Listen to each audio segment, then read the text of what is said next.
Good morning students. Biology का आप लोग का न्यू चैप्टर से स्टार्ट हुआ सेल। देख लीजिए, cell is the basic structural and functional and biological unit of living organism. जितने भी हमारे पृथ्वी पर जितने भी लिविंग ऑर्गेनिज्म है सब किससे मिलकर बना हुआ है? सेल से मिलकर बना। इसलिए उसका क्या कहते हैं? स्ट्रक्चरल। हम लोग का जो शरीर का जो परिवर्तन, हर एक इंसान अलग अलग शरीर देखने के लिए बॉडी का परिवर्तन देखने को मिलता है। हम लोग बॉडी के अंदर बहुत सारे ऑर्गन है, सबका अलग अलग फंक्शन है, बायोलॉजिकल है, ठीक है। उसी को हम क्या बोलते हैं? किसके द्वारा से बना है? सेल से बना है। उसी को हम लोग सेल कहते हैं। जितने भी लिविंग ऑर्गेनिज्म है सब किससे मिलकर बना है? सेल से। अब देखिए, all living beings are composed of one cell और मोर देन वन सेल। जितने भी लिविंग ऑर्गेनिज्म है आप लोगों को तो पता है कि सेल से बना हुआ है, लेकिन इसमें भी आधारित है एक सेल से बना या फिर एक से ज़्यादा सेल से। तो बहुत सारे लिविंग ऑर्गेनिज्म है जो हमारे पृथ्वी पर प्रेजेंट है अर्थ पर, एक सेल से भी मिलकर बना हुआ है और एक सेल से मोर देन वन सेल से भी मिलकर बना हुआ है, ठीक है। देखिए, वन सेल जो लिविंग ऑर्गेनिज्म वन सेल से मिलकर बना है उसे हम लोग क्या बोलते हैं? यूनिसेलुलर और ऑर्गेनिज्म कहते हैं। और जो living organism more than one cell से मिलकर बना है उसको हम लोग क्या बोलते हैं? मल्टी सेलुलर ऑर्गेनिज्म बोलते हैं। अब देख लीजिए, इस पॉइंट में बाद में पहले हम सेल के बाद देखें। सेल का डिस्कवर में 3 पॉइंट आता है, ध्यान सुनिएगा। पहला पॉइंट आता है कि सेल का फर्स्ट टाइम डिस्कवर किसने किया था? आप लोग आंसर क्या देते हैं? रॉबर्ट हुक ने दिए थे। किस साल दिए थे? 1665 ईस्वी में दिए थे। सेकंड क्वेश्चन आता है, ध्यान से क्वेश्चन सुनिएगा। सेकंड क्वेश्चन आता है कि डेड सेल का आविष्कार किसने किया था? डेड सेल का। तब का आंसर क्या होगा? रॉबर्ट हुक ने होगा 1665 ईस्वी। तीसरा क्वेश्चन आता है लिविंग सेल का आविष्कार डिस्कवर किसने किया था? तब आंसर आता है एंटोन वैन लीeuwenhoek ने किए थे। किस ईस्वी में किए थे? 1674 ईस्वी में किए थे। एक बार और ध्यान से सुन लीजिए। अब सिंपली क्वेश्चन आता है कि हु डिस्कवर्ड सेल, ना उसमें डेड सेल लिखा हुआ है ना लिविंग सेल लिखा हुआ है, केवल सिंपल लिखा है कि हु डिस्कवर्ड सेल। तब आंसर क्या होगा? रॉबर्ट हुक होगा। किस ईस्वी में? 1665 ईस्वी में। अगर डेड सेल भी लिखा रहेगा तब आंसर क्या होगा? रॉबर्ट हुक 1665 ईस्वी में। अगर लिविंग सेल का डिस्कवर की बात होगा तो किसका आंसर होगा?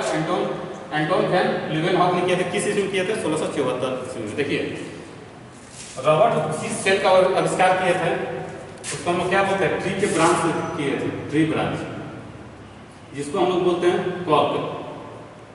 कोई पूछेगा कि डेड सेल या रॉबर्ट हुक ने सेल का आविष्कार कहाँ से किए थे, तो आप लोग बताइए ट्री के ब्रांच, या जिसको हम किस नाम से जानते हैं? कॉर्क। कॉर्क सब लोग देखा होगा। आप लोग सैम्पियन का बोतल देखे हैं, बहुत सारे मूवी में दिखाता है सैम्पियन का बोतल, जिसके ऊपर एक इतना सा लकड़ी का टुकड़ा रहता है इस साइज का, उसी को हम लोग कॉर्क बोलते हैं। कॉर्क इसी को बोलते हैं। इसी से वो डेड सेल का आविष्कार किए थे। जब वो डेड सेल का आविष्कार किए थे उनका फिगर भी हम बता देते हैं। जिस सेल का वो आविष्कार किए थे, देखिए जिस सेल का आविष्कार किए थे, जब वो उनको कॉर्क में देखें आविष्कार किए डेड सेल का, तो जब वो अपने माइक्रोस्कोप में रखें उसका वो जो माइक्रोस्कोप में देखें तो फिगर देखिए सेल का कैसा बना है।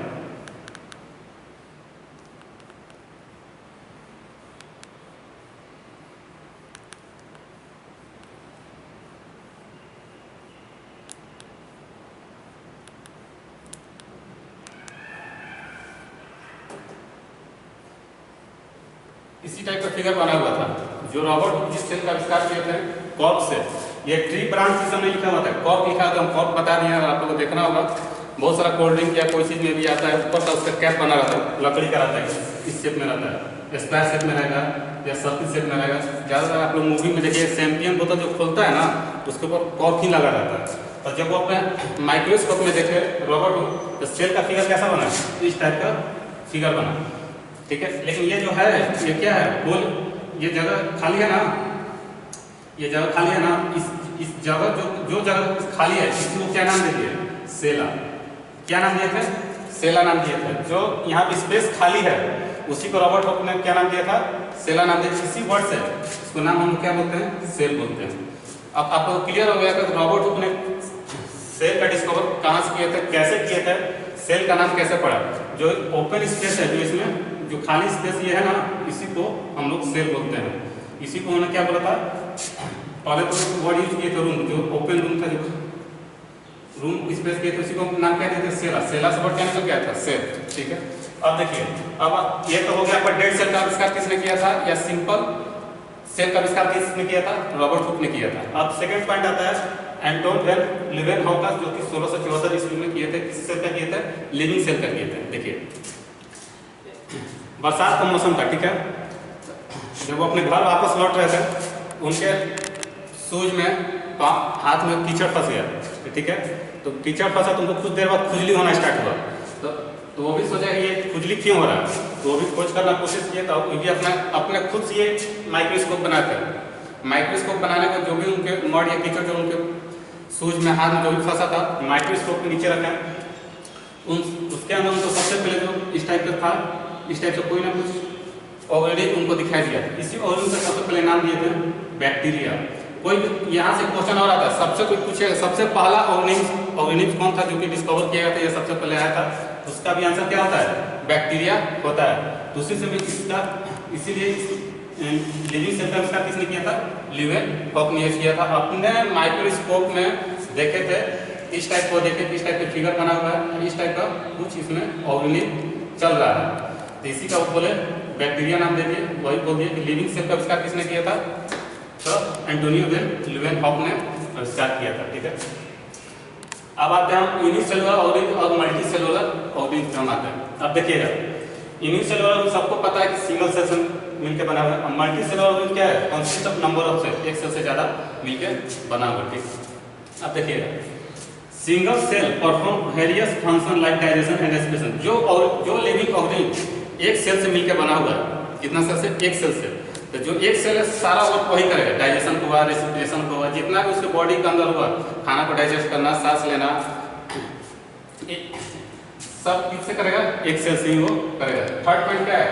Can not visualise with naked eye. हम सोचेंगे कि सिंगल जो सेल है उसको हम अपनी खुली आंखों से देख सके, तो हम लोग नहीं देख सकते हैं। उसको देखने के लिए किसका जरूरत पड़ेगा?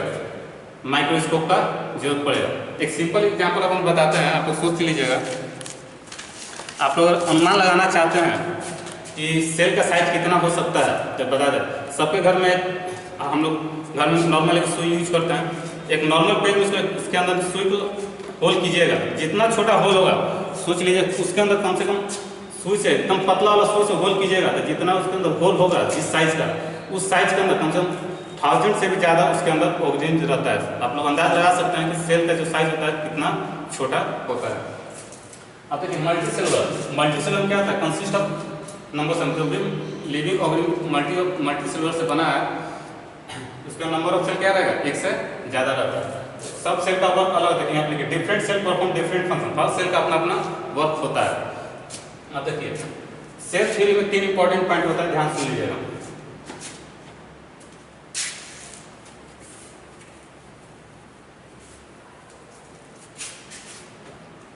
देखिए आप तो जानते हैं सेल क्या है? लिविंग ऑर्गेनिज्म का बेसिक यूनिट है। दूसरा पॉइंट क्या है? जो सेल है दो तरह का डिवाइड होता है, जितने भी लिविंग ऑर्गेनिज्म दो तरह से बनते हैं, एक यूनिसेलुलर और एक मल्टी सेलुलर। अब देखिए एक तीसरा पॉइंट क्या था? Important point, all cells are arises from the pre existing cell. इसका मतलब क्या हुआ? हम लोग बॉडी में जो सेल है परमानेंटली नहीं रहता है, 120 डेज के बाद हर एक सेल डिस्ट्रॉय हो जाता है। हमारी बॉडी में जितने भी हम किसी लिविंग ऑर्गेनिज्म की बात हम करेंगे, उसके अंदर जो भी सेल है 120 दिन के बाद डिस्ट्रॉय हो जाता है। वही क्या है? जितने भी नया सेल बनता है, ध्यान सुनिएगा, ऑल सेल्स आर एराइजेज। कहाँ से एराइज होता है? फ्रॉम द प्री एग्जिस्टिंग, जो पहले से सेल हमारे बॉडी में मौजूद है उसी के द्वारा नया सेल बनता है। ध्यान से देखिएगा, मान लीजिए मेरा ये सेल है, इसको हम लोग क्या बोलते हैं? पैरेंट सेल बोलते हैं, ठीक है। जैसे इसका मैच्योर होगा, ये जैसे ये सेल मैच्योर होगा, जैसे इसका 120 दिन कंप्लीट होने वाला रहेगा, ये अपना सेल डिवीजन कर देते हैं, 1 से 2 सेल। इसको हम क्या बोल देते हैं? सेल डिवीजन बोल देते हैं। हमारे बॉडी में यही प्रोसेस चलता है। जैसे इस सेल मैच्योर होगा, 120 दिन कंप्लीट होगा, तो ये भी क्या करेगा? 2 सेल का ये भी क्या करेगा? सेल डिवीजन करेगा। अब ये सेल क्या हो जाएगा? ये आपका पैरेंट सेल हो जाएगा। ये भी सेल क्या है? इसका अगर 120 दिन कंप्लीट होगा, ये भी सेल क्या हो जाएगा? पैरेंट सेल हो जाएगा, और ये भी सेल डिवीजन कर देगा। इसी को हम क्या बोलते हैं? सेल। ये चीज़ हमारे इतना जो हम चीज़ बताएं, ये हमारे बॉडी में रेगुलर 24 आवर्स ये चलता रहता है। हर एक सेल नया डिस्ट्रॉय होगा, पैरेंट सेल डिस्ट्रॉय होगा तो सेल डिवीजन वो करके डिस्ट्रॉय होते चला जाता है।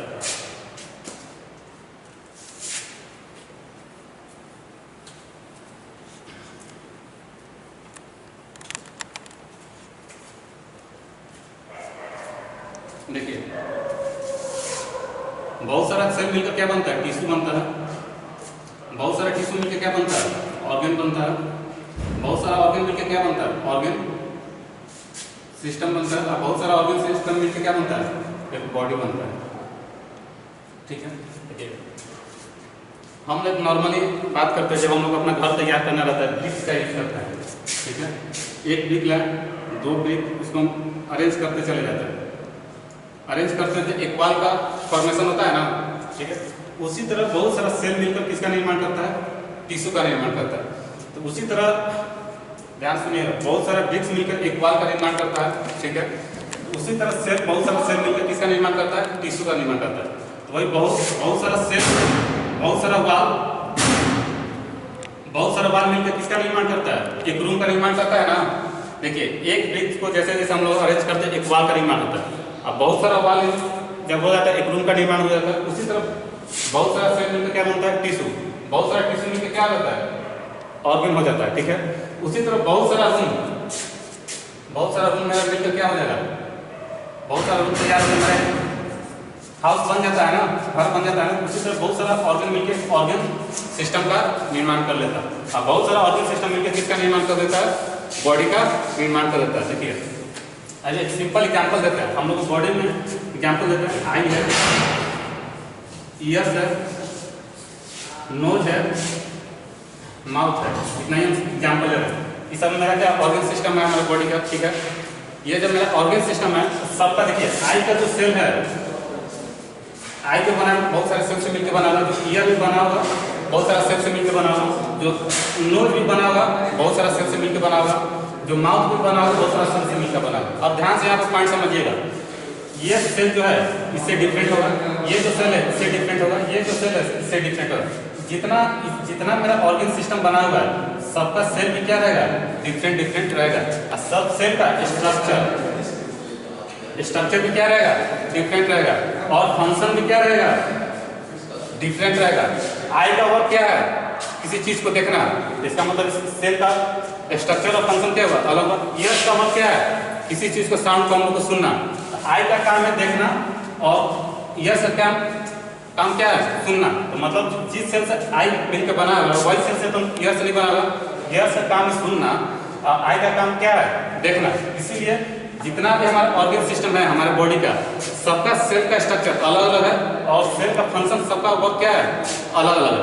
जैसे हमारे बॉडी में बहुत सारा सेल का निर्माण होता है, जैसे आप लोग इस क्लास में बैठते हैं, आप लोग का सब स्टूडेंट से दोस्ती क्यों नहीं होता, जैसा हम लोग सोच रहता है, जिस टाइप का हमको दोस्ती है उसी से हम लोग दोस्ती करते हैं। हर स्टूडेंट से तो हम लोग दोस्ती नहीं करते हैं। सेल का भी क्या होता है, हमारे बॉडी में बहुत सारा सेल रहता है, हमारे बॉडी में बहुत सारे सेल रहता है। अब इतना सेल पता करता है कि कौन सा सेल एक दूसरा का सेल नेचर का है। ठीक है, मान लीजिए ये सेल इससे सेम है, ये सेल इसका सेम है, ये सेल इसका सेम है, ये सेल इसका सेम है, ये सेल इसका सेम है। कितना 1 2 3 4 5 6, ये 6 सेल का नेचर क्या है, सेम है। ठीक है, इस 6 सेल मिलकर एक ऑर्गन सिस्टम का क्या करेगा, ऑर्गन का निर्माण कर देगा। उसी तरह हमारे बॉडी इसी तरह होता है, हमारे बॉडी बहुत सारे सेल प्रेजेंट है, लेकिन सब सेल का वर्क क्या है, सबका स्ट्रक्चर अलग है, सबका फंक्शन अलग है। ठीक है, ये आप लोग सेल का बेसिक आज हम समझाएं। इसके बाद जो भी इसमें पॉइंट आप लोग समझ में नहीं आया आज हमको आप लोग कमेंट करके बताइएगा, वीडियो देखने के बाद बताइएगा सर ये पॉइंट हमको समझ में सेल में नहीं आया। जितना सेल में होता है हमारा चीज़ बता दी, सेल क्या होता है, सेल का डिस्कवर कैसे हुआ है, हमारा बॉडी कैसे बनता है, ऑर्गन कैसे बनती है, इम्यून सेलुलर क्या होता है, मल्टी सेलुलर क्या होता है, हर एक सेल का हम बेसिक क्लियर करते हैं। और सेल डिवीजन कैसे होता है ये भी आप लोग का कॉन्सेप्ट क्लियर दे। और कोई भी डाउट होगा हमसे पूछ लीजिएगा। इसका नेक्स्ट वीडियो कल हम बनाएंगे, इसके आगे का जो पॉइंट है हम कल बनाएंगे। Thank you.